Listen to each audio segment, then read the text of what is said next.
Alô? Alô?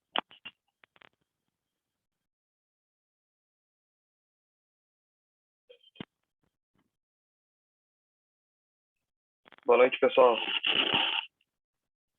Tá todo mundo me ouvindo aí? Tá tranquilo? Bom, então, para dar os 5 minutos de tolerância, a gente vai dar sequência à nossa matéria e eu vou compartilhar a tela com vocês aqui.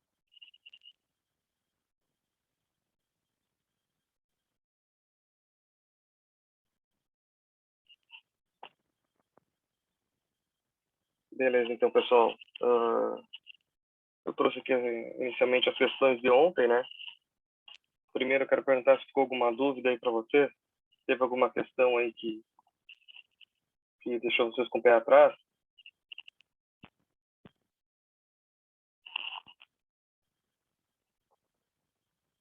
Bom, de qualquer forma, eu vou corrigir essas questões agora, já. Então, pessoal, primeira... Oi, Leonardo. Oi? Em questão daquelas questões ali de ontem, eu tinha feito uma ali que estava errada, né? Eu refiz ela, mas não enviei. Tu vai corrigir elas, elas vão ser avaliadas também? Que eu não Não, reenviei de novo a foto. só de tu me enviar já tá contando, beleza, Leandro? É mais Eu para imaginei que era vocês. assim, Sim, que era isso. as questões são mais para vocês trabalharem um assunto, né? Tá bom. Então, é até bom errar às vezes, né, cara? Porque, eu não sei vocês, eu aprendo mais errando do que acertando. Então, o cara errando, o cara se força a fazer a questão de novo e é aprendizado igual. Mas é só vocês me entregar as listas que já faz parte da nossa. Beleza? Mas eu vou corrigir aqui, foi a questão 2 ou 3, né, se não me engano. Isso, foi a 2. Agora eu vou corrigir ela aqui. Então, pessoal, na primeira questão, né, para que finalidade geralmente são usados os processos de usinagem com ferramenta de geometria não definida? Como eu tinha falado, né, na maioria das vezes, eles são utilizados para dar acabamento. Mas aí acho que foi o próprio Lennon que colocou ali que eles são utilizados também para dar maior exatidão.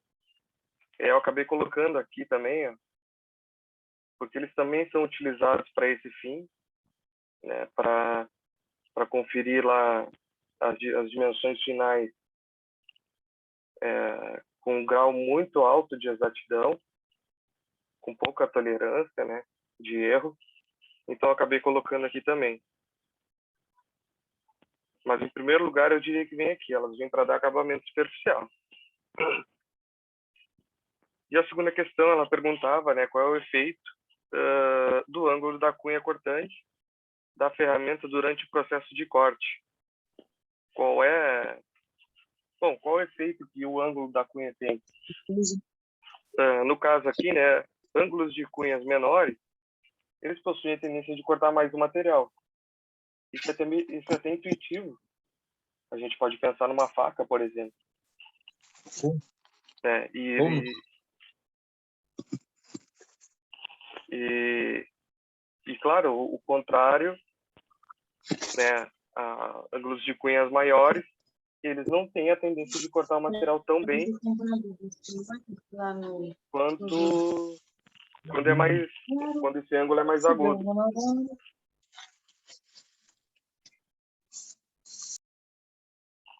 Aí, na questão 3, né, eu perguntei o que acontece com relação à resistência da ferramenta se diminuirmos o ângulo de cunha. Bom, você se lembra que eu tinha falado que o ângulo de cunha, quando ele é pequeno, ele é utilizado para ferramentas que têm pouca resistência ao corte? Então, se a gente diminui esse ângulo de cunha e tenta usinar um material que é muito duro, o que acontece? A gente tem a integridade da ferramenta diminuída, né? A gente pode danificar essa ferramenta.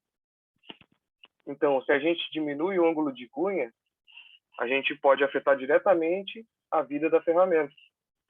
Ou seja, danificá-la mais fácil. Depois eu pedi para definir dureza e tenacidade. a dureza, né? Ele coloca lá no material que a dureza é a capacidade do material resistir, aqui tá errada a palavra, resistir ao desgaste. Só que não é bem assim, né, cara? A dureza, ela não é só isso. Ela não é a resistência ao desgaste. Isso aqui nem sempre vai ser verdade. Mas como está lá no material, essa definição aqui é o que vai ser aceito como resposta. E a tenacidade é a capacidade de um material resistir à quebra. Isso aqui, pessoal, também não é uma 100% verdade, porque na verdade é isso indiretamente. Mas o conceito legítimo não é esse aqui. Mas está no material, também vai ser aceito. E depois eu perguntei quais os tipos de ângulo de saída, né? Nós tínhamos o ângulo de saída positivo, que era aquele lá que ficava mais para baixo, né? O ângulo de saída nulo, que a ferramenta ela era plana, quadradinha, assim. E tinha o ângulo de saída negativo, que aquela superfície de saída ela ficava um pouco mais para cima. O que afetava lá no comportamento da saída do cavaco. Bom, dessa lista aqui, eu acho que ela já estava um pouquinho mais complicada do que a outra, né? Principalmente porque a aula de ontem ela foi mais difícil, foi muito teórica, muito abstrata. Então, alguém ficou com alguma dúvida com relação ao exercício aqui? Quer fazer uma pergunta aí? Fica à vontade, galera. Todo mundo entendendo aqui a função do ângulo da cunha?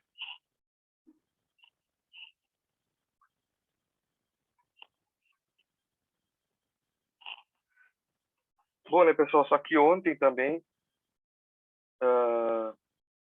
na verdade, eu acabei cometendo um equívoco e expliquei um conceito para vocês errado.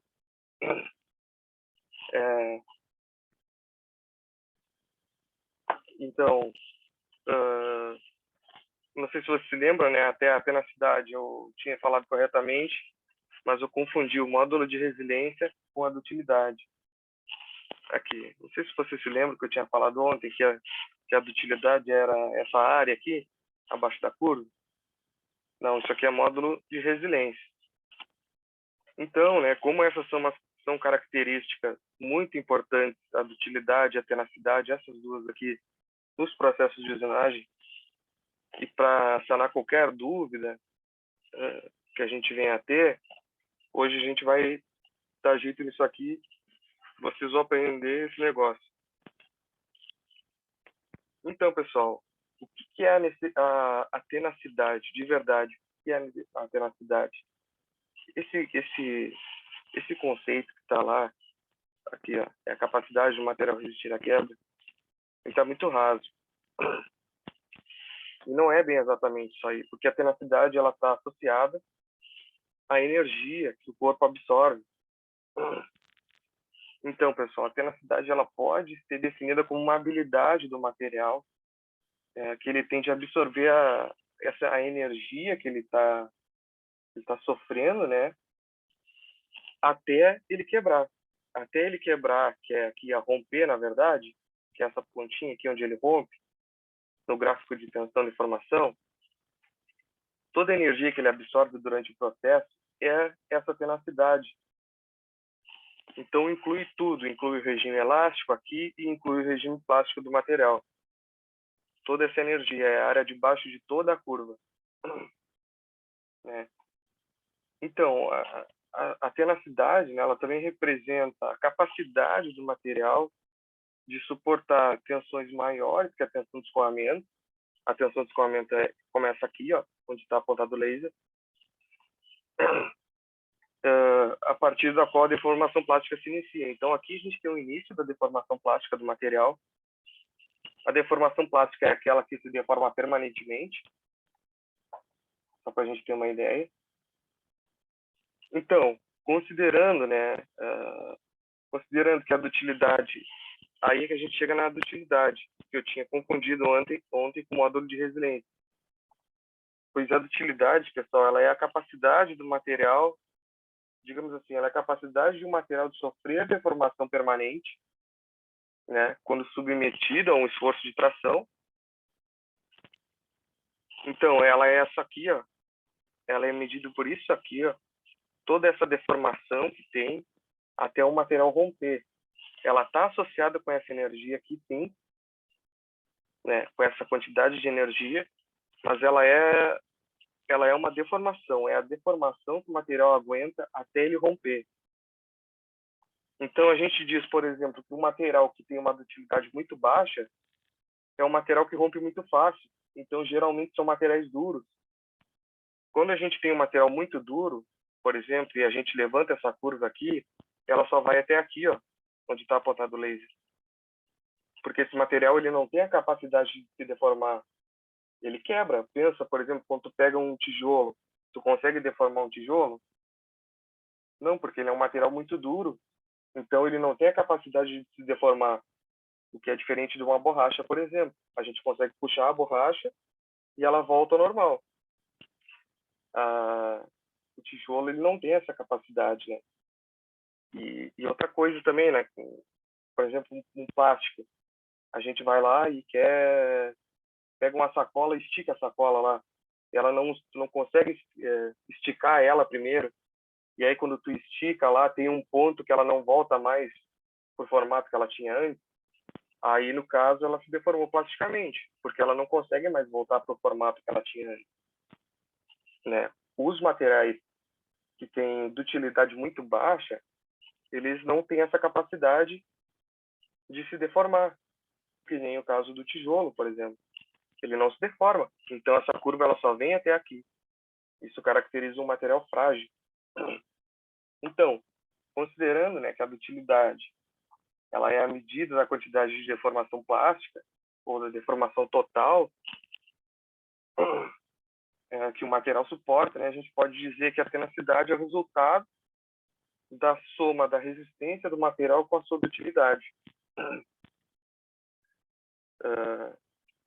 Então, mas para simplificar, é isso aqui. A dutilidade é o quanto esse material consegue se deformar antes de romper. Levem esse conceito para vocês, pessoal. Então, né, logo uma elevada resistência ou elevada dutilidade pode não significar imediatamente uma elevada tenacidade. Então, graficamente, como eu falei aqui, a tenacidade ela é a área abaixo dessa curva e a tenacidade ela é a energia que o corpo absorve até romper. E a dutilidade é a deformação associada até ele romper. É basicamente a medida do quanto ele se deformou até romper. Se esse material se deforma muito antes de romper, no caso de um plástico, por exemplo, ele é um material dútil, que a gente chama, ele tem uma resposta dútil. Quando esse material ele não se deforma antes de romper, por exemplo, um tijolo, você não consegue esticar um tijolo. Então, ele é um material frágil, ele não é um material dútil. E o módulo de resiliência, que ontem eu tinha falado que era a dutilidade, é isso aqui, ó. É o quanto esse material absorve de energia até começar a se deformar plasticamente. Então, é essa área que é abaixo da curva. Então, ou melhor, né, o módulo de resiliência, ele é o quanto o material absorve de energia durante a deformação elástica. Não é deformação plástica, pessoal, é deformação elástica aqui. Ó. Aqui sim entra a deformação plástica. Mas, de forma geral, gravem o que são esses dois aqui, ó, a dutilidade e a tenacidade, porque na usinagem eles são muito importantes, muito, muito importantes. E a gente vai depender muito desses dois aqui para a gente selecionar a nossa ferramenta, saber como que a gente vai posicionar a ferramenta lá na hora de fazer o processo de usinagem. Então, se possível, pessoal, leiam mais um pouco sobre isso aqui, sobre dutilidade e tenacidade. Não são conceitos difíceis. Só que ontem, não sei porquê, acabei me confundindo mesmo, mas agora já está sanada essa questão. Alguém tem alguma pergunta aí, pessoal, dessa... Não entendeu o que é dutilidade e o que é tenacidade?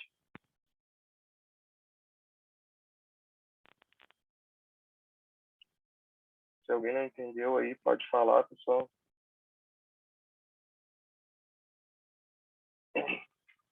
Tá todo mundo entendido? Então, posso colocar lá, pedir para definir da maneira correta o que é a tenacidade e o que é a dutilidade?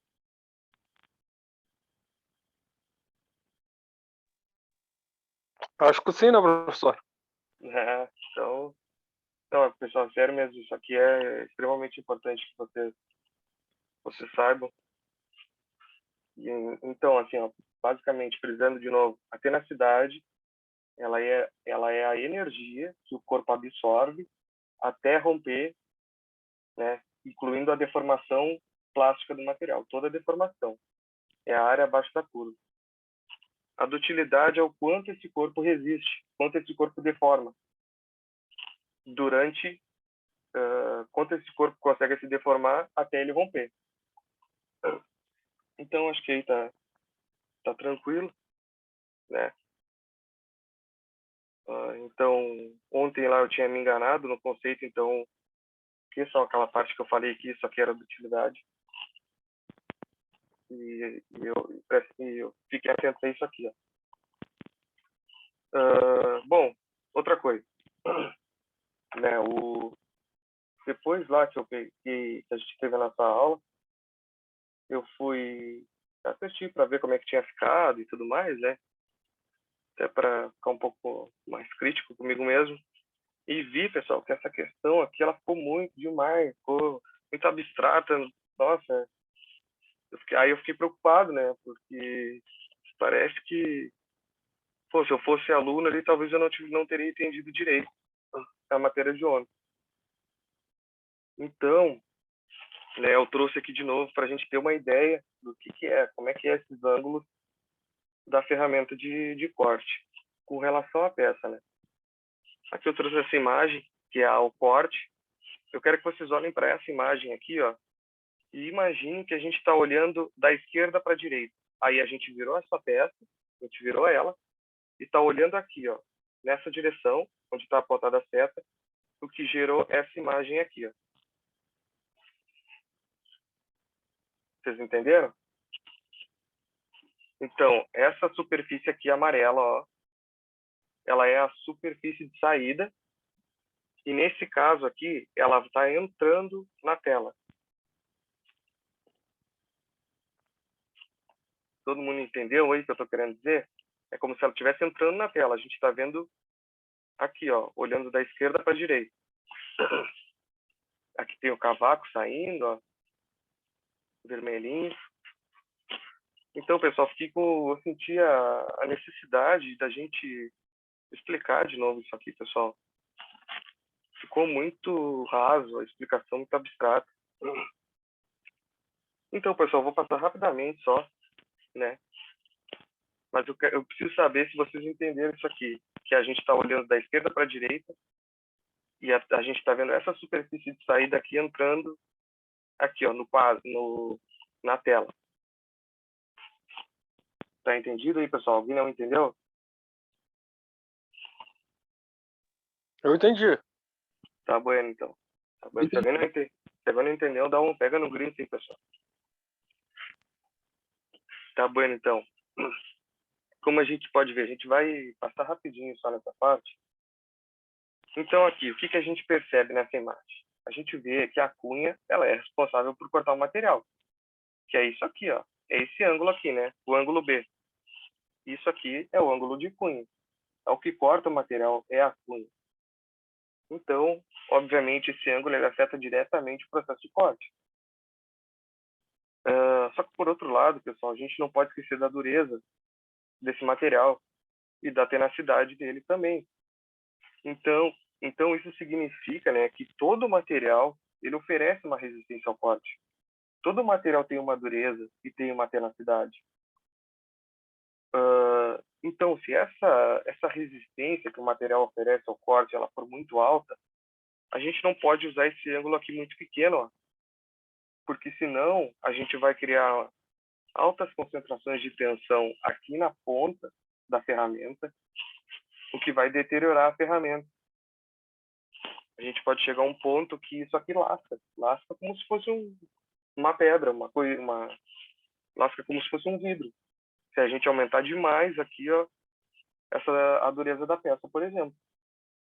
Então, a gente tem que trabalhar e selecionar esse ângulo aqui da cunha com relação a isso, principalmente com a resistência que a peça oferece ao corte, que está associado com a dureza e com a tenacidade. Então, pessoal, vocês conseguem visualizar aqui o que forma esse ângulo da cunha? Nada mais é do que o ângulo entre a superfície de saída, que é essa amarela aqui, ó. A superfície de saída é onde o cavaco escoa para sair na ferramenta, e entre a superfície de folga, que é essa daqui, ó. Então, o ângulo formado entre a superfície de folga e a superfície de saída é o ângulo da cunha. Acho que isso aí está melhor entendido agora, né? Então, nós também falamos do ângulo de folga, né, pessoal? Que é esse ângulo aqui, ó, o ângulo A. Que aqui a gente não consegue ver ele, né? Ele está escondido aqui atrás, ó. Mas aqui nessa vista lateral esquerda, a gente consegue ver esse ângulo de folga. Então, pessoal, o ângulo de forma, né, ele determina a posição da ferramenta com relação à peça que está sendo usinada. Ele é muito importante, pessoal. Como eu já falei, ele é importante por causa do cavaco, né? Na verdade, perdão, ele é importante por causa da questão do atrito, como eu falei. Se a gente tem um ângulo de folga muito pequeno, a gente vai ter uma grande superfície da ferramenta tocando na peça, o que vai aquecer. Todo mundo sabe, eu acho, né, que o atrito ele se converte em calor. Então isso, pessoal, aquecendo a peça, aquecendo essa região aqui de corte, a gente pode degradar muito, a gente pode alterar as propriedades da ferramenta. Essa peça, digamos que quanto maior a temperatura aqui, mais fácil a gente vai degradar essa ferramenta. Então, quanto menor o ângulo de folga, aqui vai ser maior o atrito, porque vai ter mais superfície em contato. E por fim, né, pessoal, a gente tinha falado também do ângulo de saída, que foi, pelo que eu assisti ontem, foi o que ficou mais confuso, assim. Então, o ângulo de saída, pessoal, ele é esse ângulo aqui, ó. Vocês estão vendo esse ângulo G? É aqui, ó, é o ângulo entre essa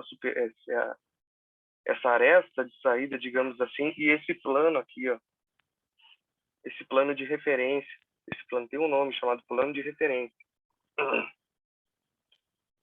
Então, a gente viu que ele pode ser positivo, nulo ou negativo, né? Ele é positivo nesse caso aqui, nulo quando ele está a 0 graus aqui, e ele é negativo quando ele está para cima, dessa forma.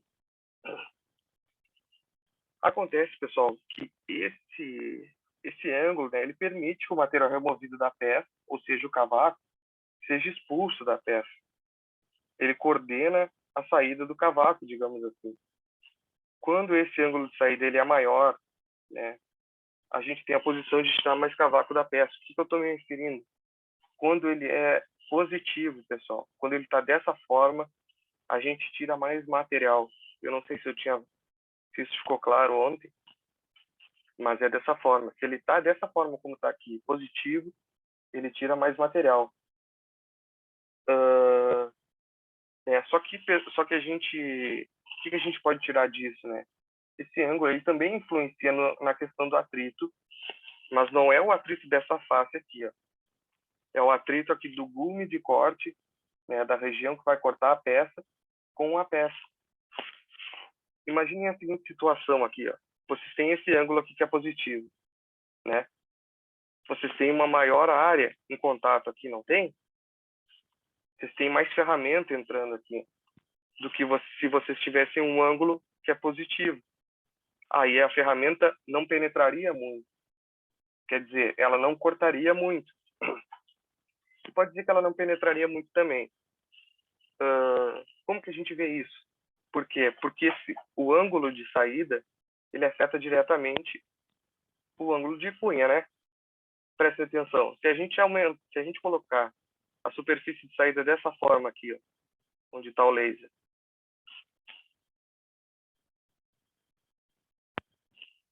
assim, ó, se a nossa superfície de saída ficar aqui, assim, ó, se ela ficar aqui, a gente não vai ter um ângulo de cunha maior, então isso significa que a gente vai tirar menos material, né? Porque a gente vai diminuir o poder de corte da ferramenta. Então, se a gente penetra menos, a gente tem menos atrito, tá? Mas o mais importante aqui está associado à saída de cavaco do material, que ele expulsa o cavaco, ele controla a saída do cavaco. Mas, enfim, o que esse ângulo de saída ele significa para nós, né, de uma forma mais simples, assim. Então, quanto maior for o ângulo, né, o maior for o ângulo de saída, mais cavaco a gente tira da peça. Então, pessoal, a gente pode utilizar isso para quais materiais? Para materiais que são mais macios, para materiais que não são tão duros. Pensem no alumínio, por exemplo. No caso do alumínio, a gente pode utilizar, então, a seguinte configuração. Um ângulo de folga aqui. Um ângulo de folga dessa forma aqui, um ângulo de saída positivo, um ângulo G positivo, como ele está. Aqui, um ângulo de cunha pequeno, porque é um material macio, então a gente pode tirar bastante material. E com relação ao ângulo de folga, né, o ângulo de folga ele tem que ser maior. Ele tem que ser, porque a gente não pode ter muito contato dessa face aqui com o material macio. É bem do jeito que está, quando a gente quer usinar um material macio. Só que para materiais duros a gente não pode fazer isso. Porque o que a gente tem que pensar? Quando a gente tem um material duro, a gente tem que tirar cavaco dele, ou seja, tirar material de pouco a pouco, pessoal. Tem que ser bem devagarinho. Quanto mais duro for o material, mais demorado vai ser o processo. Porque tu não pode ir lá chegar e tacar a ferramenta lá para dentro. Tu tem que ir bem aos poucos. Aí, como o Wagner tinha falado ontem, tu tem que dar vários passos. Tem que fazer várias vezes. E quando for um material macio, não, tu pode tirar uma quantidade maior de material. E aí tu usa essa configuração que está em cinza. E quando é um material duro, é o contrário. Aí tu pode usar um ângulo de folga menor aqui e um ângulo de saída, digamos aqui, de maneira negativa, né? Que é para cima aqui. Parece até contra-intuitivo pensar dessa forma. Bom, então, pessoal, alguém ficou com alguma dúvida aí? Quer fazer alguma pergunta? Ficou melhor entendido hoje? Eu tenho uma dúvida, professor. Pode perguntar. Quando vai dar saída ali na peça ali, tem alguma regrinha de, assim, quando vai começar a usinar, tem alguma regrinha de para começar a usinar, assim, eu digo de medida, ou eu que faço a medida que eu quero para começar a usinar a peça? Tu diz a penetração? Isso, quando eu vou fazer a primeira penetração na peça, tem alguma regra, ou eu posso já chegar e botar a medida que eu quero e já sair usinando? Sim, Ou tem alguma pergunta. tabela, alguma regra? Boa pergunta. Na prática, como é que funciona um torneiro? Como é que um torneiro faz? Ele já sabe fazer isso, né? Ele chega lá e ele mesmo coloca, não, essa peça aqui é desse material, então eu vou colocar meio milímetro a penetração inicial. Só que, na teoria, tem cálculo para isso. Tu tem que levar em consideração a potência da máquina, a tua ferramenta, na teoria, né? A gente vai ver algum desses cálculos agora, não hoje, mas eu acredito que na semana que vem já, Wagner, a gente já vai entrar nesse equacionamento. E aí sim, a partir disso, a gente consegue determinar o quanto que a gente pode penetrar aqui com a ferramenta. Mas assim, na prática, é o torneiro que decide. Mas isso tudo é baseado em experiência já do operador. Quando ele se sentir confiante, ele já sabe, ó, nessa peça eu posso colocar tanto de penetração. Sim. Tu entendeu? Entendi. Não ficou muito bem respondido, porque os cálculos eu acho que a gente vai entrar só semana que vem. Aí a gente vai ver isso aí bem direitinho, beleza? Beleza. Tem mais alguma pergunta aí com relação a esses ângulos? Ontem tinha ficado muito confuso, cara. É que acho que hoje dá pra gente entender um pouco melhor essa explicação. Para mim, por enquanto, é tranquilo. Tá tranquilo, né?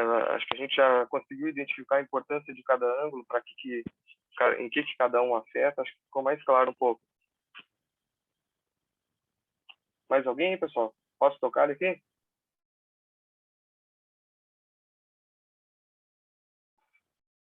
Bom, então vamos dar sequência, né?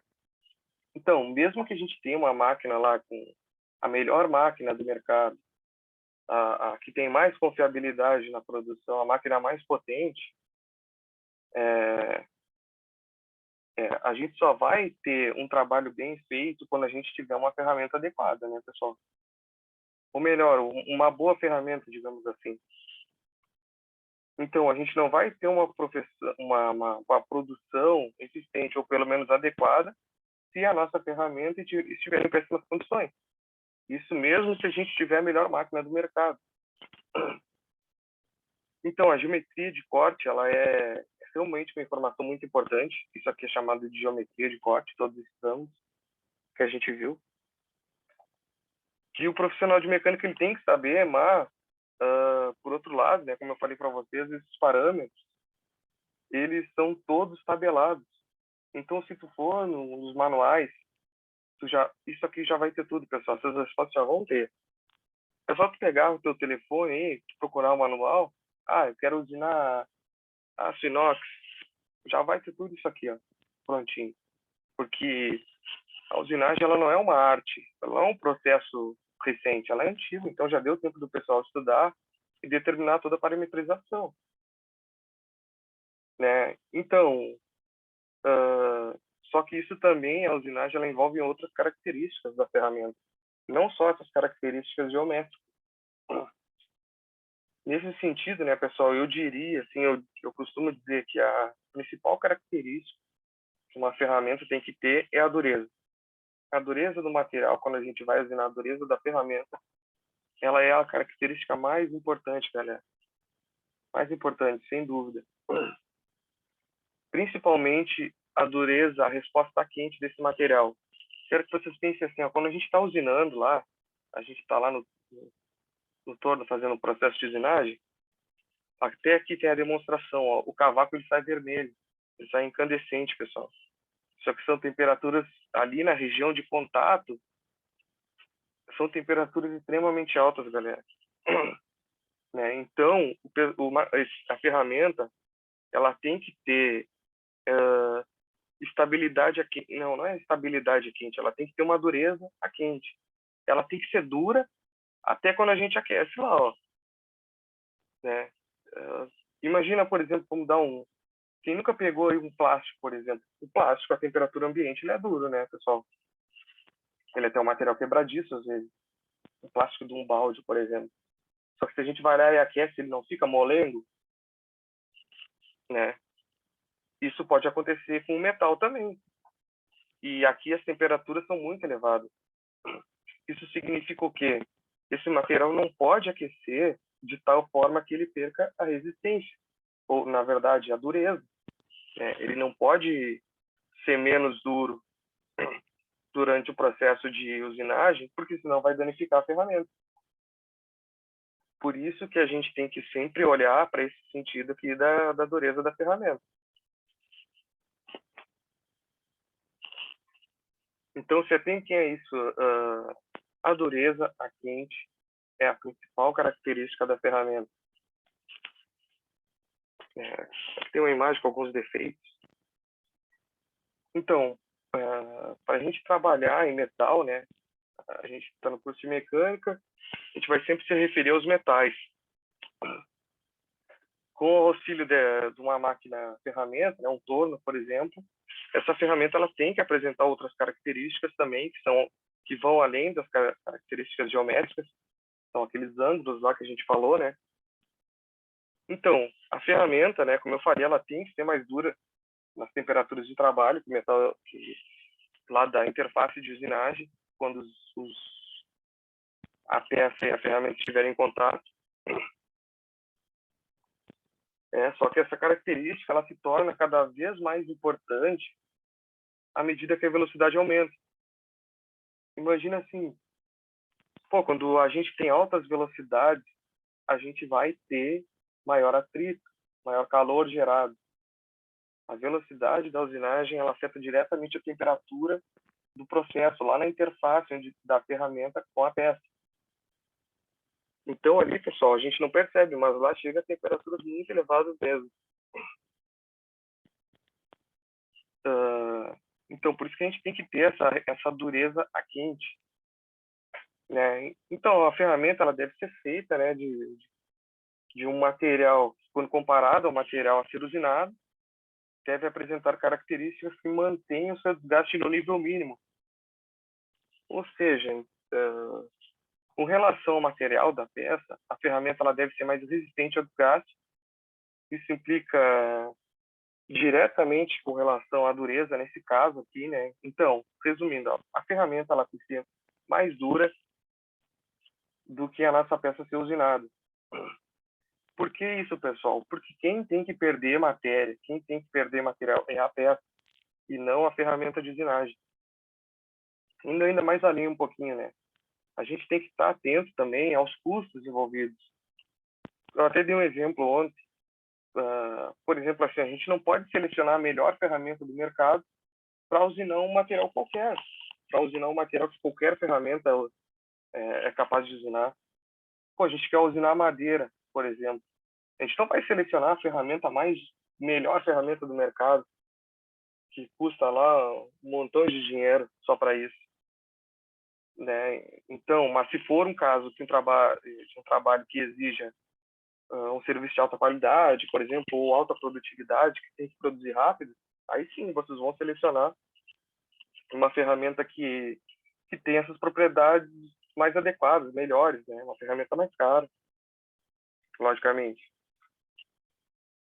Bom, então, né, pessoal, considerando ainda, né, que existe contato entre a ferramenta e a peça,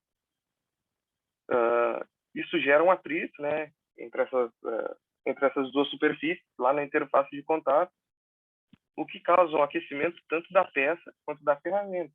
Não é só a ferramenta que aquece. A superfície lá da peça, ela fica muito quente também, da mesma forma. Então, né, pessoal, esse material lá da ferramenta, outras duas características que ele tem que ter, é que ele tem que ser resistente ao encroamento e à microsoldagem. Eu não sei se você sabe o que é isso, mas o encroamento é quando o material se deforma e fica mais duro ainda. Isso significa que o material da ferramenta ele não pode se deformar, né? E outra característica também é a microsoldagem. Às vezes, quando a gente está usinando, o material da peça ele acaba lá se soldando. Como essa temperatura é muito alta, o material da peça ele vai lá e fica soldado na ponta da ferramenta. Isso diminui a capacidade de corte. Aqui não tem nenhum exemplo disso, que pena. Enfim, mas acho que deu para entender. Esse material, com uma temperatura muito alta, esse material vai lá e acaba ficando soldado lá na ponta da ferramenta. Isso diminui a capacidade de corte da ferramenta, né? Então, às vezes, né, quando a gente tem esse excesso de atrito lá, esse excesso de aquecimento, a gente vai ver muitas vezes, pessoal, que a peça ou a ferramenta, ou até os dois, eles ficam com um tom azulado. O que isso significa? Isso vai ser um indicativo lá para vocês que as temperaturas elas estão muito elevadas durante o processo. Quando vocês perceberem que a ferramenta de vocês ou a peça ela está ficando num tom azulado, aí sim você se preocupe, né? Vocês parem o processo, tentem identificar por quê. Mesmo se vocês não conseguirem identificar, tem algumas maneiras que a gente pode atenuar um pouco esses efeitos, né? Por exemplo, a gente pode utilizar fluido de corte. Até óleo lubrificante lá comum, óleo de máquina. Ele vai diminuir o atrito, né? Ele vai diminuir o atrito e também vai arrefecer ou refrigerar essa região.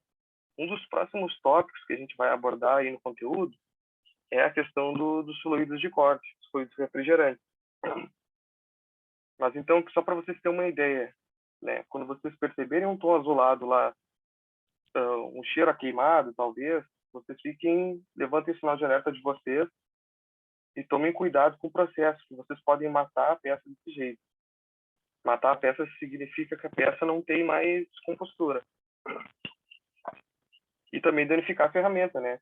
A ferramenta não é tão barata assim para a gente tá lá acabando com ela, digamos assim, danificando ela.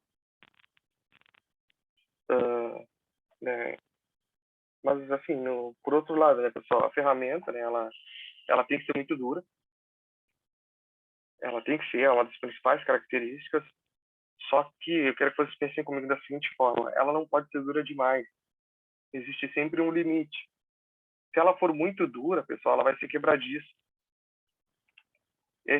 Às vezes a gente tem o ledo engano de pensar que o que é duro não quebra, né?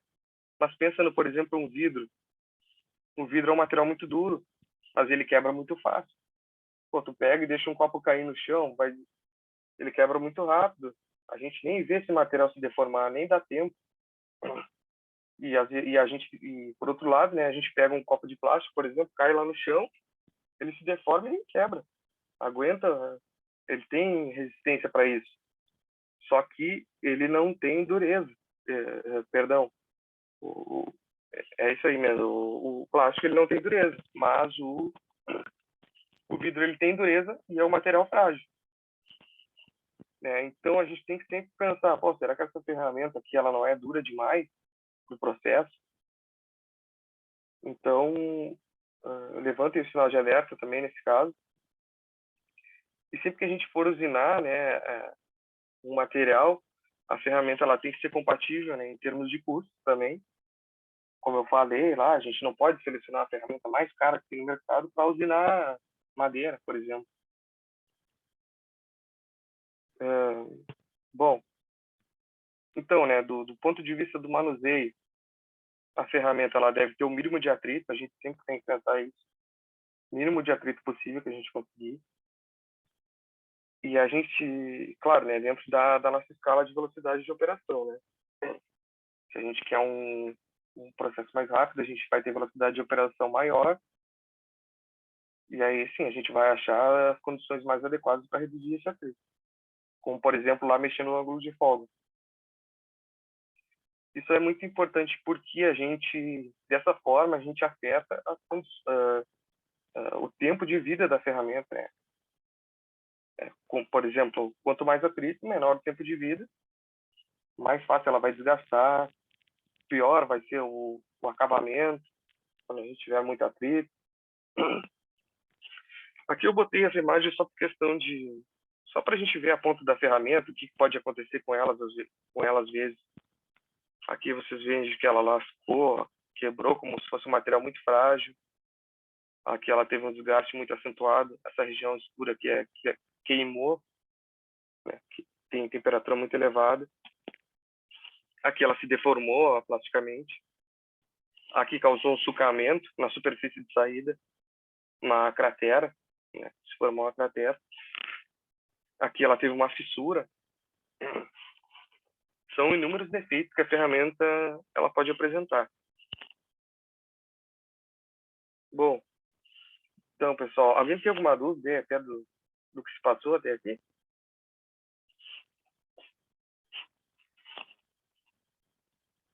Acho que hoje a aula está um pouco melhor, não está tão abstrato como ontem.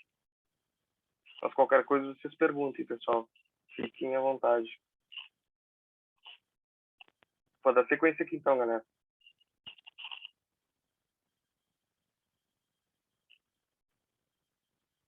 Bom, então, né, para que essas ferramentas, né, elas tenham o desempenho esperado, né, elas têm que ter algumas características, né.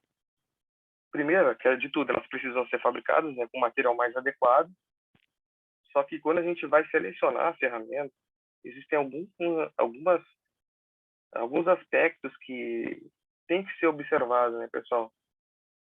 A gente não pode pensar só na questão da dureza, também na questão da geometria. Existem outros aspectos associados que não são esses. Né? E lá na apostila até tinha, ele elenca lá, ele coloca uma listinha desses aspectos que a gente tem que se observar. Tem que obrigatoriamente observar quando a gente vai selecionar uma ferramenta. Primeira coisa, a natureza do produto, né, a ser usinado, principalmente em função da exatidão, né, e dos custos envolvidos. Quando os custos são mais elevados, a gente tem que tomar mais cuidado. Ao volume de produção, por exemplo, quando a gente quer usinar uma quantidade maior de produtos ou de peças, a gente pode selecionar uma ferramenta que é mais cara, que é melhor, mais dura, tem maior resistência. Quando a gente tem esse tipo de situação. Ao tipo de operação também, né? Se é um corte intermitente, contínuo, se é de alta velocidade ou de baixa velocidade, se é de acabamento. Também os detalhes, né, de construção da ferramenta, como eu tinha falado lá, né? Os ângulos, ângulo de saída, ângulo de corte. Também métodos de fixação, né? Lá na torre, que a gente vai ver mais adiante ainda. A relação de dureza entre peça e ferramenta. E também, né, obviamente, as características do trabalho, né, lá as condições operacionais da máquina, do processo em si. Então, né, pessoal, existe uma ampla gama aí de ferramentas, a gente vai ver um pouquinho delas agora, e levando esses aspectos aí que eu citei em consideração. Lá na apostila tem uma listinha. As ferramentas, elas são fabricadas em diferentes materiais para diferentes aplicações. Como eu falei, para materiais que são muito duros, a gente vai ter uma ferramenta específica. Para materiais que são moles ou macios, mais macios, né? A gente vai ter outras. E começando então das mais comuns, né? Que são essas ferramentas de aço carbono. Essas ferramentas de aço carbono, pessoal, elas são usadas mais em pequenos trabalhos. Até a gente falou esses tempos de marcenaria, né? Lá na marcenaria é onde a gente usa ferramentas de aço carbono, porque lá a gente não tem materiais que têm altas resistências ao corte, né? Diferentemente dos metais. Então a gente pode utilizar uma ferramenta desse tipo aqui, né? Elas são utilizadas em baixas velocidades de corte e também baixas temperaturas de operação, porque quando tu está lá trabalhando com madeira, por exemplo, tu não vai atingir uma elevada temperatura de operação. O limite aqui que essa ferramenta suporta é até 200 graus Celsius. Então, né, também essas ferramentas aqui de aço carbono, elas não têm uma capacidade tão boa de têmpera, ou seja, elas não têm uma capacidade boa de se endurecer, sofrer um processo de endurecimento. Então, por isso que elas ficam restritas a materiais não tão resistentes, materiais que não oferecem uma resistência de corte tão elevada. Por esse motivo, assim, na indústria metalmecânica mesmo, ela é muito pouco utilizado. Esse material não tem as propriedades mecânicas que atendem esse tipo de serviço, né? Como, por exemplo, furar um metal lá, um aço inox. Jamais. Tu vai acabar com a tua ferramenta que nunca tu vai furar um aço inox. Também essas ferramentas aqui de aço carbono, elas são muito, muito utilizadas para nylon, materiais plásticos de forma geral, madeiras.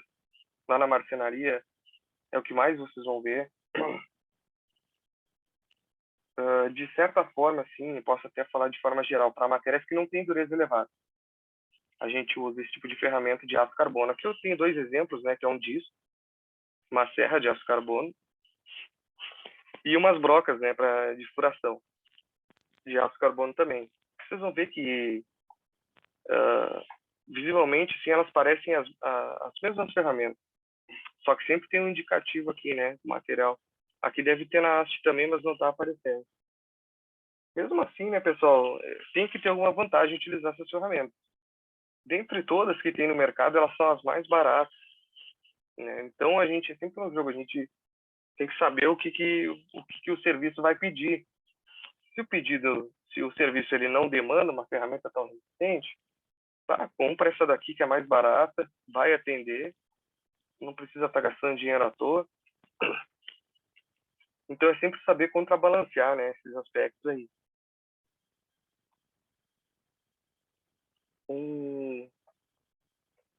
A segunda classificação lá das ferramentas, né, é as ferramentas de aços liga médios.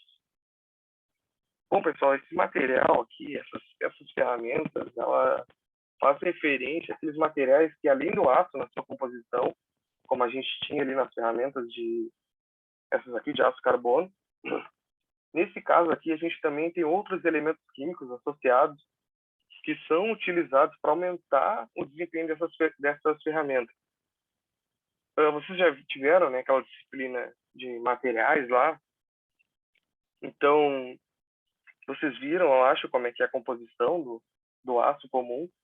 Não, esse aqui é o anterior, esse aqui. Tem a composição química lá do aço, que ela leva ferro e carbono, só na composição química. Claro, tem outros elementos também, mas aqui, pessoal, às vezes a gente utiliza alguns elementos químicos específicos para aumentar as propriedades desses materiais. Por exemplo, a gente vai lá e coloca um pouquinho de vanádio na composição. Então, essa ferramenta vai ser mais dura, vai ter maior dureza lá, quente. É assim que funciona. E é o que a gente chama de elementos de liga, né? Essas porções que nós adicionamos. E aí a gente tem os aços liga. Essas ferramentas, né, elas são mais utilizadas em broca, machos. Isso aqui é um macho, que é utilizado para fazer rosca, tarraxa, alargadores. E também, pessoal, não tem um desempenho tão satisfatório, né, na questão do torneamento, ou até mesmo da fresagem, porque essas ferramentas aqui elas só trabalham até 400 graus Celsius. Então, elas não são utilizadas para operações que exigem que tenham altas velocidades de trabalho.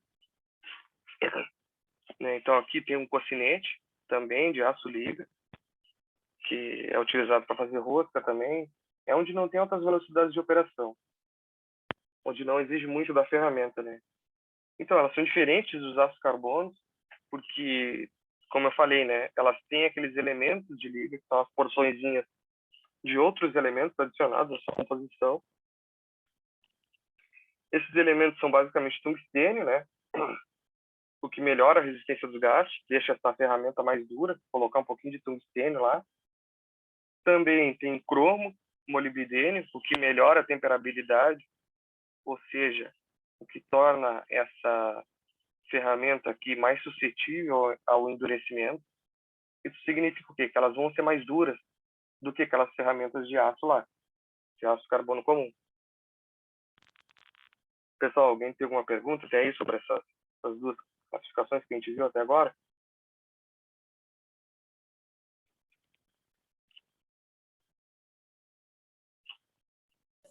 Não. Tá bueno. Qualquer coisa aí, pega no grito, se não estiver entendendo. A terceira classificação, né, de ferramentas, essa aqui eu já vi em uns quantos lugares. Acho que é a ferramenta que eu mais vi já, que são as ferramentas de aço rápido. Aqui, sempre que você vê uma ferramenta de aço rápido, ela vai ter essas letras aqui, ó, HSS, que é a terminologia em inglês. Sempre vai dizer isso aqui numa ferramenta de aço rápido. Aqui tem do ladinho da outra, aqui, ó. Sempre. Elas podem ser tanto de seção quadrada aqui, né, como essas aqui, como elas podem ser umas barras, assim, também, ó. Aí o operador do torno, ele vai lá no esmeril e fabrica aqui a ponta de corte. Ó. Vocês estão vendo que ela é quadradinha, ou redondinha aqui? Ela não tem. Mas aí o operador ele vai lá e fabrica, conforme vai ser o uso que ele vai dar para essa ferramenta, qual material que ele vai usar, por exemplo. Aí depois eu provavelmente vou dar uma aula para você só de afiação, ou pelo menos uma parte de alguma aula, para vocês verem como é que afia uma ferramenta. Então, essas ferramentas de aço rápido, né, além de carbono, elas têm diversos outros tipos de materiais de liga, né, que a gente diz que são aqueles elementos de liga, que possibilitam, né, que essas ferramentas elas trabalhem em uma maior velocidade de corte. Isso significa que elas resistem mais ao calor, elas têm uma dureza maior a quente. Mas também, apesar desse nome aço rápido, né, pessoal, ela não é utilizada assim para velocidades extremas, para maiores velocidades que tem. É somente assim, para médias velocidades. E, né, a temperatura de operação, a temperatura que essa ferramenta resiste sem danificar, é até 600 graus Celsius só. Tem processos que vão além disso aí. Eles têm até uma dureza e uma tenacidade que é boa, relativamente falando, né, com relação aos dois casos anteriores. Então, elas são ferramentas intermediárias, pessoal, dentro dessa classificação. Os elementos de liga que são mais comuns, né, o tungstênio, molibdênio, cobalto e vanádio. Essas ferramentas, né, uma característica muito importante delas é que, por exemplo, quando elas desgastam, a gente pode ir lá, o operador vai lá e afia ela de novo. Entendeu? Ela está pronta para o serviço. Então, tu pode utilizar ela várias vezes. O cara é só ir lá afiar que ela vai estar de novo pronta para o serviço. Por isso que eu acho que seria bom dar uma aula depois de afiação para vocês. Como é que faz a afiação nessas ferramentas.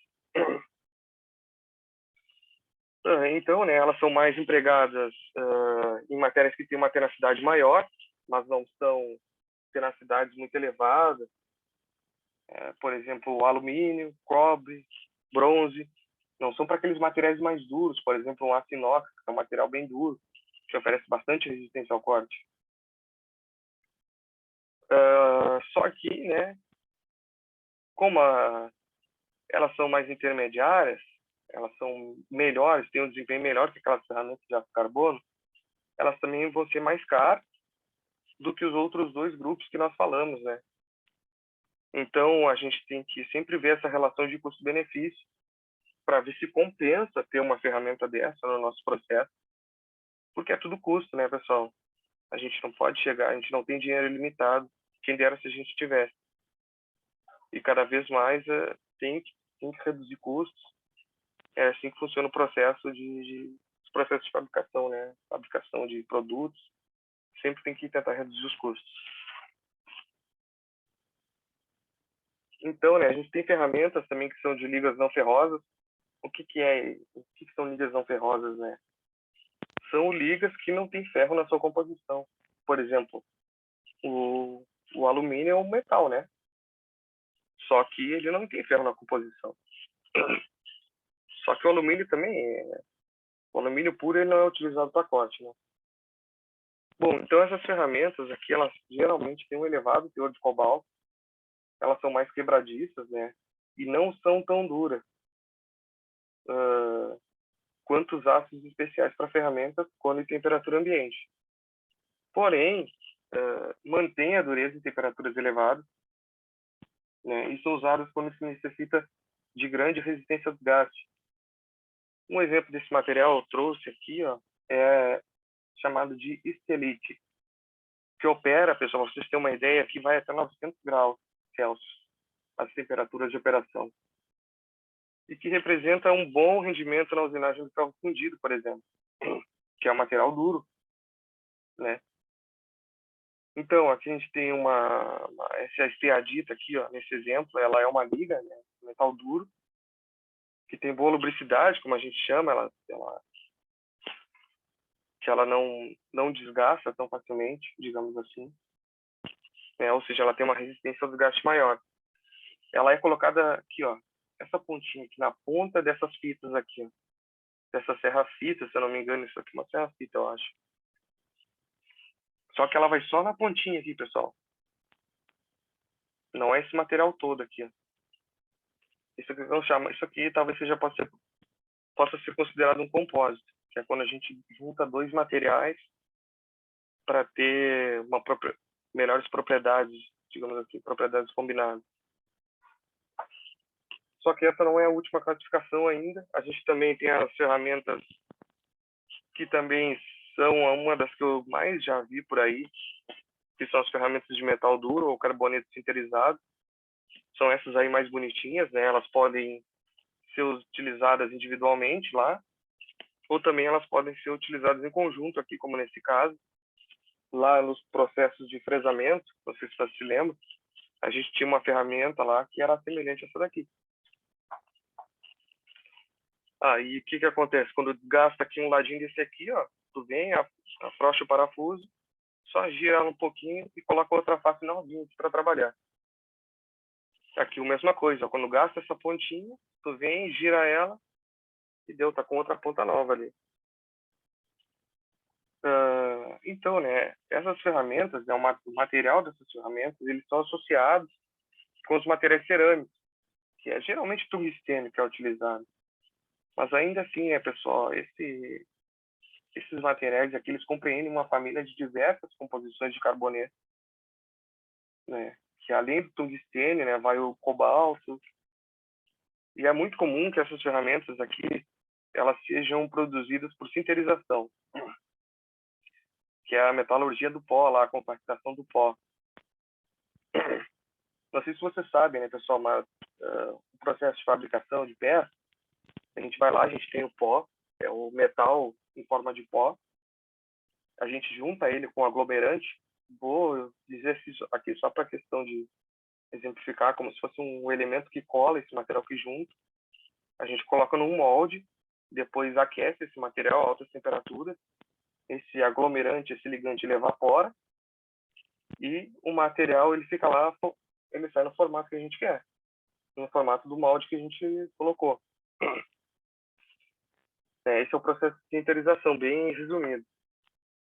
Então, essas ferramentas, né, pessoal, elas são talvez as mais utilizadas dentro do universo da mecânica, mais ainda do que aquelas de aço rápido. Esse material aqui ele é muito duro, portanto, ele também é quebradiço, como eu falei, né? Quanto mais duro, mais quebradiço é. Por isso, pessoal, essa ferramenta aqui, quando a gente for colocar lá no nosso suporte, ela tem aqui o frame que a gente coloca no suporte, ó, ela tem que estar muito bem presa, ela não pode vibrar, porque se vibrar, isso vai causar muito impacto e com certeza vai quebrar isso aqui, que é muito duro, que é muito frágil. É como se a gente faz sempre associação com o vidro lá, né? Um vidro não pode vibrar, não pode ter impacto no vidro. Acho que senão ele quebra. Então, né, o metal duro ele está presente nas ferramentas em forma de pastilha, como a gente está vendo aqui. Parece uma pastilha, né? Isso aqui tem outro nome, até eu tentei me lembrar ontem, mas não esqueci. Depois eu me lembro depois. Às vezes as pastilhas elas são soldadas. Não é bem soldadas, pessoal. É um processo que a gente chama de brasagem. A gente coloca uma colinha assim, é como se fosse uma cola. Não é um processo de soldagem. Ou elas também podem ser grampeadas, assim, isso aqui se chama de grampos, né? Elas ficam presas assim. Coloca um parafuso lá no meio, ó, e prende ela no suporte. Né? Então, essas ferramentas elas são empregadas quando a gente tem velocidade de corte muito elevada mesmo, né? Quando a gente quer uma alta eficiência de produção. E elas podem até mesmo ser usadas para usinar ferro fundido, por exemplo, que é um material muito duro. Também algumas ligas não ferrosas, alguns outros madeiras que têm elevada dureza, aço inox, por exemplo, aço temperado, que é mais duro ainda. E as temperaturas de operação, elas vão até 1.300 graus, só para vocês verem o quão elevada é essa temperatura. É muito alto, é muito alto. O cavaco, ele sai queimando mesmo. Ele sai incandescente lá. pega na pele do cara, assim, queima o cara na hora. Né? Então, geralmente, esses processos, essa ferramenta que ela é utilizada para usinar matérias que têm muito carbono. Materiais que têm muito carbono, eles são mais duros, aços com elevado teor de carbono, por exemplo. Devido ao fato, né, que essas ferramentas aqui, elas suportam elevado calor e também elas resistem ao desgaste. Só que é bom enfatizar que esses materiais eles não resistem ao impacto. Então, se isso aqui não estiver bem preso lá no suporte e vibrar, significa que vai quebrar. Vai quebrar, porque isso aqui é praticamente material cerâmico, pessoal. Ele é muito frágil. A gente tem que pensar assim, quanto mais duro o material, geralmente mais frágil ele é. Então, pense sempre assim, não posso ter vibração, prender bem a ferramenta. Se tiver impacto, vai quebrar.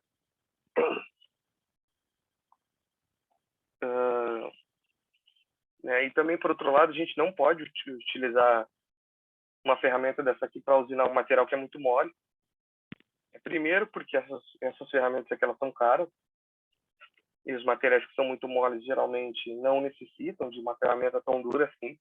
Então, não tem por que a gente gastar uma ferramenta dessa. E segundo, porque quando o material é muito mole, ele tende a se soldar aqui na pontinha. Ó. Você se lembra que eu falei lá da microsolda? Quando a gente está usinando, o material que sai lá da peça, ele tende a se soldar aqui se essa ferramenta for muito dura e o material lá for muito mole. Então, por isso que ela tem que ser utilizada para materiais que são mais duros. Bom, então, ainda existem, né, outras ferramentas, outros materiais que a gente pode fabricar ferramentas, né, mas que são menos utilizados, digamos assim, até nem tem lá na classificação da apostila. Esses materiais aqui, se eu não me engano, acho que nem tem. Colocando aqui mais é para a gente saber que existe mesmo. Então, primeiro que esses materiais aqui eles são caros, né? Não, em primeiro lugar, são ferramentas cerâmicas, pessoal. Ferramentas cerâmicas, o que é um cerâmico, né? São materiais não metálicos, pessoal, praticamente. Os óxidos, essa ferramenta aqui, por exemplo, é um óxido de alumínio. Um cerâmico, por exemplo, para dar um exemplo bem absurdo, assim, um tijolo, ele é um cerâmico. Só que aqui a gente está falando de um cerâmico que é o óxido de alumínio. Quando surgiu esse tipo de ferramenta, era o que era mais utilizado, até o óxido de alumínio.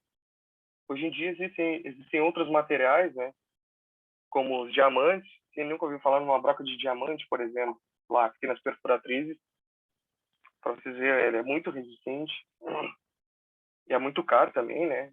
Também tem o diamante policristalino, o nitreto de boro cúbico também, que é muito famoso. Só que, pessoal, isso não consta lá na lista da apostila, então é só mais para a gente saber que existe esse tipo de ferramenta. Mas são para aplicações assim bem específicas mesmo.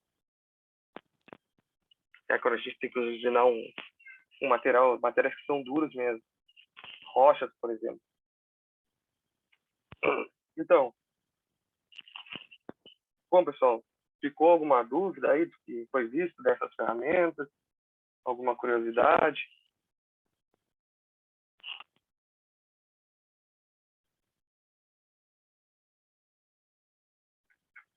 Tá tudo certo aí, galera? Eu dei uma pesquisada ontem, Leonardo, sobre essas pastilhas e o nome eu acho que é pastilha de corte mesmo, pro torno. É pastilha de corte? Foi o que eu vi só na internet. Aparece no Mercado Livre para vender. Sim, e como é que tá de preço lá? Tu te lembra de alguma coisa? Sim. Vem uns kits, assim, de 300 pila, vem umas quantas, acho que umas 20 pastilhas.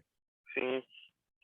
Aí pra te ver, né, cara, umas coisinhas bem pequenininhas, assim. Claro, aí tu tem que... E os material muda bastante, né? Tem os mudou materiais bastante. diferentes, carbono e outras coisas do tipo. Sim, A sim. ponta mesmo, né? Sim, é só na pontinha, ó, porque como é caro, né, o pessoal vai lá e coloca só na pontinha mesmo, para não ter que gastar muito material já. Sim. Mas, como eu disse também, isso aqui são para aplicações mais específicas. Para ser bem sincero, eu nunca vi uma ferramenta assim ao vivo, só por foto e por livro, essas coisas, né? As que são bem comuns mesmo é aquelas ali que eu falei, essas aqui, que são as de metal duro. Essas sim vocês vão ver bastante.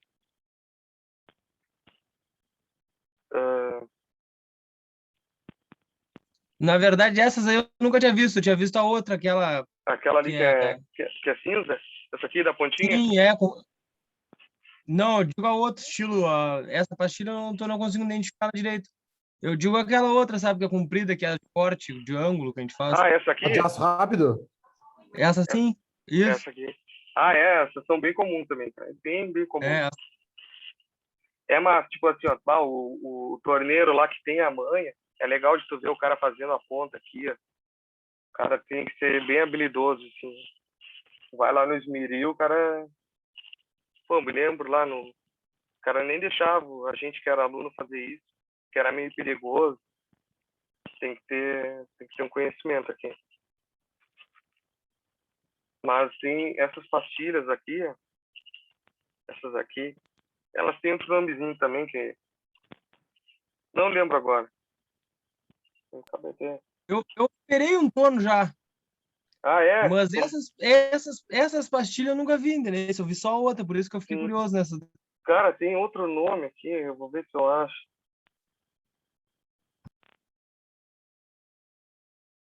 Pô, é bem legal, cara, operar o torno. É uma atividade bem É, interessante. Eu achei bem é interessante. bacana, né, cara? Tem que ter paciência, né, cara? É Tem que muito, ter paciência. muito devagar, assim, o processo de fabricação. Cara, é muito devagar. Às vezes tu fica, nossa, eu quero tirar mais material aqui. Mas no fim das contas não dá, né, cara? Pô, Mas aí cara, tu vê o material se formando ali, uma das grandes coisas que todos os torneiros falam, sem dúvida, é que uma das melhores coisas que tem de trabalhar ali no torno é que tu vê o produto, né, cara? Tu vê o teu produto acabado. Quando tu faz uma peça, pô, cara, eu fiz aqui usinei aqui uma peça, eu sei para onde ela vai, eu estar operando lá naquele equipamento. E às vezes com outros processos de fabricação tu não vê isso, né, cara? Tu não vê o teu produto final. Fica muito abstrato, como eu costumo dizer. É muito bacana, cara. Eu tô tentando achar o nome desse negócio aqui.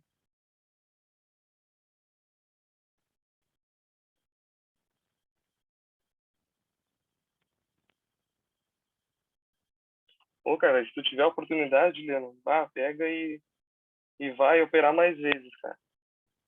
Vai ver a melhor forma de aprender é ir lá e quebrar a cabeça nesse negócio.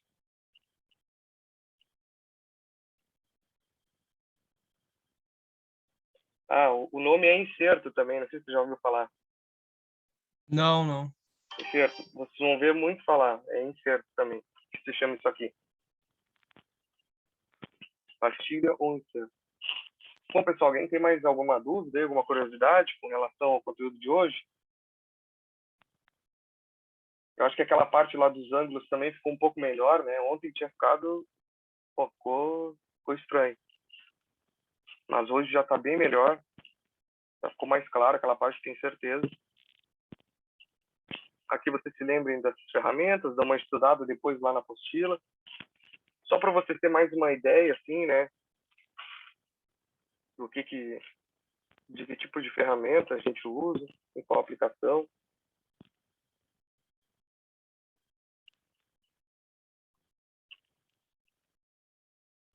Ô, Gabriel, tá botando cedo esse guri a estudar aí já, hein?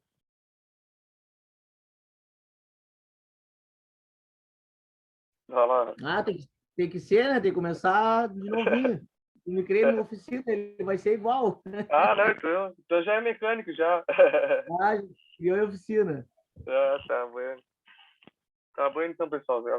Ninguém tem dúvida, então eu vou passar para esse exercício. Antes eu queria fazer um comunicado para vocês. Vocês vão ter feriadão agora semana que vem. Vão ficar uns dias aí de folga. Segunda e terça. Que é feriado em Rio Grande, eu acho, né? E aí o Rafael mandou uma mensagem hoje falando que vocês não teriam aula na segunda e na terça. Então a gente só retorna na quarta. Claro, a gente tem aula amanhã ainda. Pô, não podemos emendar amanhã também. Pois é, cara. É uma boa sugestão, talvez. Não, pessoal, amanhã a gente tem que sofrer mais um pouquinho ainda. Pô, é sexta-feira, né? Vamos se despedir em grande estilo. Oba, feriado só pra vocês, hein? Pô, eu nunca vi todo feriado. Pô, a gente trabalha de domingo a domingo, tá brabo assim. Ô, cara, pior que eu também tenho que trabalhar, cara. Não vou ficar de folga, não. Tem muita coisa Lá pra na fazer. Mita não estão parando também, não. Na Mita estão metendo segunda a segunda. Sem É, folga. não tem. Foi 12 horas por dia, tá puxado, tá puxado. Nossa senhora, rapaz. Tá doido. Não, mas tem que aproveitar, né? Aproveitar. É verdade. Verdade. Do jeito que tá, né? Tem que aproveitar. E o Leão Daqui a pouco agradece. isso, daqui a pouco. Bom, então, pessoal, a minha ideia amanhã, na verdade, é fazer uma aula de exercício. Amanhã eu vou trazer uma lista aqui, vou deixar aqui para vocês. E durante o período da aula vocês vão fazer esses exercícios. Então não vai ter matéria nova. Porque hoje a gente encerra, não sei se vocês pegaram a apostila lá, hoje encerra o primeiro módulo ali. Todo o primeiro capítulo. Então eu quero fazer uma revisão só desse primeiro capítulo. Né? Os exercícios, eles vão ser... Hoje vocês já vão ver que tem 2 exercícios aqui. Ó. Eles já estão um pouquinho mais difíceis.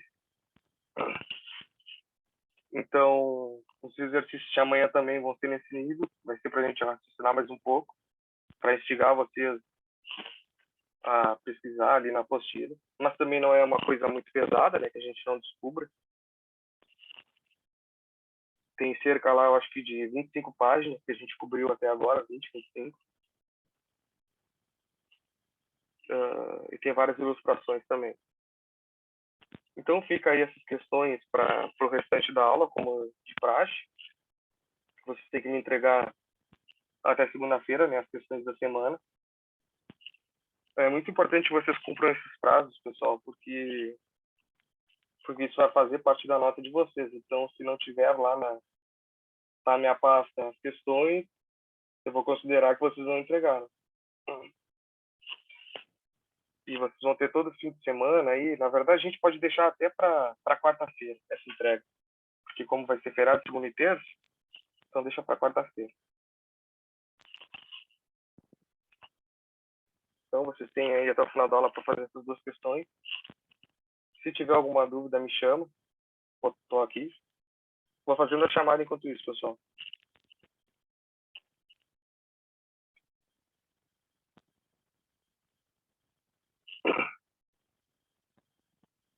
O Cristiano de Oliveira.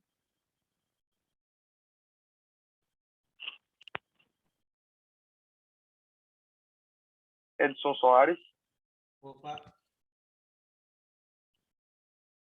O Elson Souza. Ele teve que se ausentar hoje. Gabriel Brito está por aí?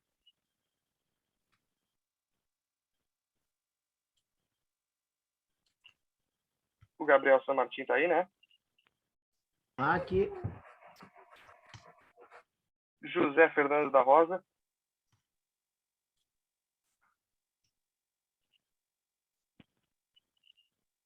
O João Férsula estava aí, né? Ele estava aí no vídeo. Tô aqui, mano. Tô aqui. Não conseguisse vir ontem, João? Ah, não deu. É que eu ontem fui numa revenda lá, fui fazer um rolo de uma troca do veículo aí. Sim. E aí, Depois tu pega a lista lá quando tu assistir a aula, beleza? Tá, não, tranquilo, eu peguei já as perguntas aí todas, aí já fiz. Só não sei se te mando. Não, tranquilo. Tranquilo. Eu já peguei ali já. Beleza. Clay Duarte.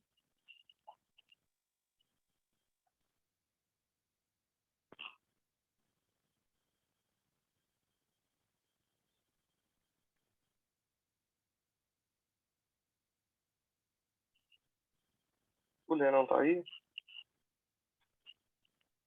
Luiz Carlos Mesquita.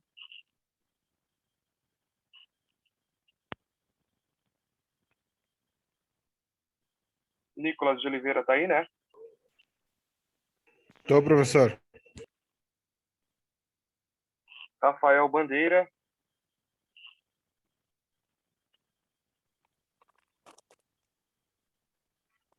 Robson Ferreira tá aí, né? Tô aqui, tô aqui. Rodrigo Bueno também tá aí. Aqui. O Silvério é um mistério para nós. Mas ele, me parece que ele não pode comparecer também, porque está em serviço.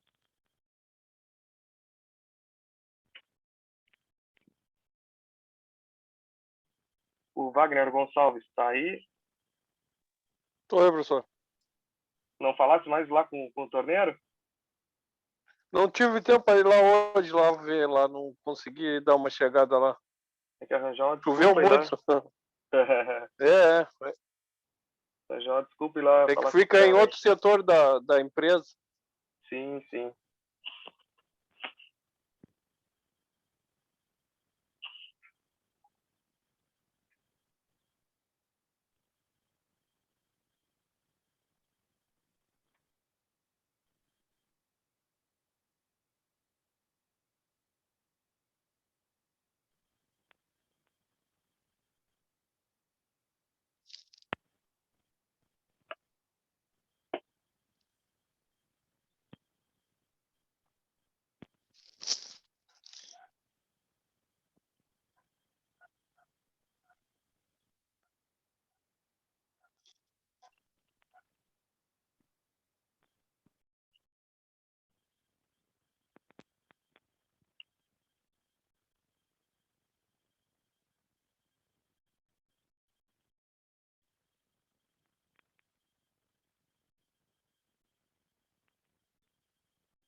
Pessoal, alguém tem alguma dúvida aí da aula? Quer perguntar alguma coisa?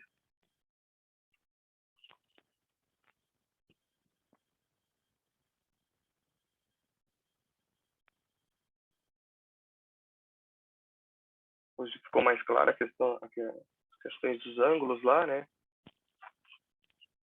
Também com relação às propriedades da ferramenta, as propriedades dos materiais de forma geral também.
Pessoal, falta 5 minutos, 4 minutos na verdade. Se alguém tiver alguma dúvida,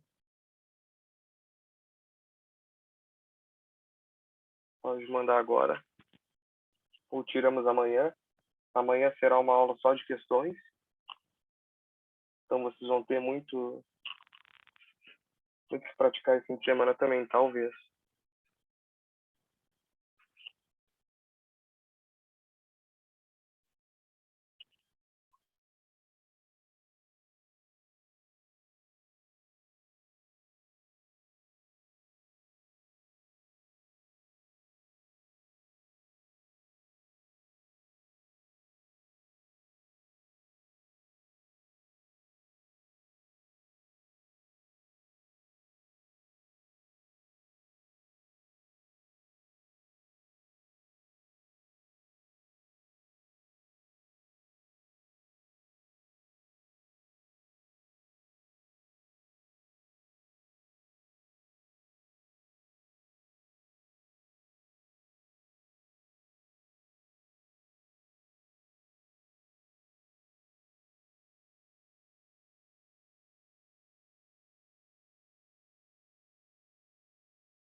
Ô, professor, aqui Pode o falar. Gabriel. Pode falar, Gabriel. A questão 2 ali, quais elementos devem ser considerados ao selecionar a ferramenta de corte? Quais elementos da peça a ser usinada ou quais elementos da ferramenta? Tu te lembra que eu falei que tinha uma lista lá na apostila que levava em consideração o equipamento, as propriedades da peça, as propriedades operacionais, no caso, os parâmetros operacionais. Sim. É o tipo de processo que tu vai fazer, por exemplo, se é um torneamento cilíndrico externo, se é um torneamento cônico. Por exemplo, você tem que levar em consideração os parâmetros operacionais, né? Velocidade, temperatura, por exemplo, penetração que tu vai dar. Então tem que levar em consideração, no caso, a própria peça, né? As propriedades dela, dureza, tenacidade, o tipo de processo que tu vai fazer, por exemplo, como eu falei, torneamento cônico ou externo, as condições da tua máquina, a velocidade que tu quer produzir. Ali na apostila tem uma listinha, não sei se tu te lembra que eu falei, eu vou ver Sim, aqui. eu lembro, sim. Tá, não, tá tranquilo. Tá tranquilo? Valeu. Tu consegue achar aí, será? Claro, com certeza. Eu até sei onde é que tá falando já. Valeu. Qualquer coisa eu tô com olho nela aqui, se tu precisar eu te digo. Tá tranquilo. Mas vou deixar tu quebrar a cabeça um pouquinho, pode ser? Pode Só ser, pra te valeu. instigar aí a achar o... Aí depois tu me manda, a gente dá uma conferida. Beleza? Tá, manda sim. Deixa pra mim.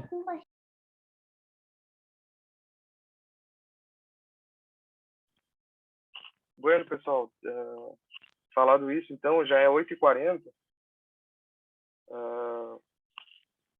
Na verdade, a gente não tem horário de atendimento hoje, mas amanhã vai ser uma aula só de exercícios. Então, a gente pode tentar sanar alguma eventual dúvida que ficou disso aí, né?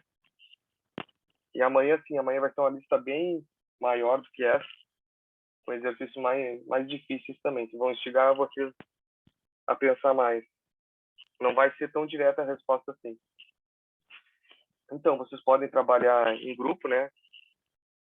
Quando você chegar lá na indústria, por exemplo, vocês não vão trabalhar sozinhos, vocês vão sempre trabalhar em equipe. Então, se acostumem com isso, a perguntar para os outros, a ver o ponto de vista dos outros, é importante. Bom, então é isso aí. Estou à disposição para alguma pergunta, se alguém tiver aí para finalizar, ou podemos encerrar já. Então, Também tá tranquilo, professor. tranquilo. Alguém aí não respondeu a chamada?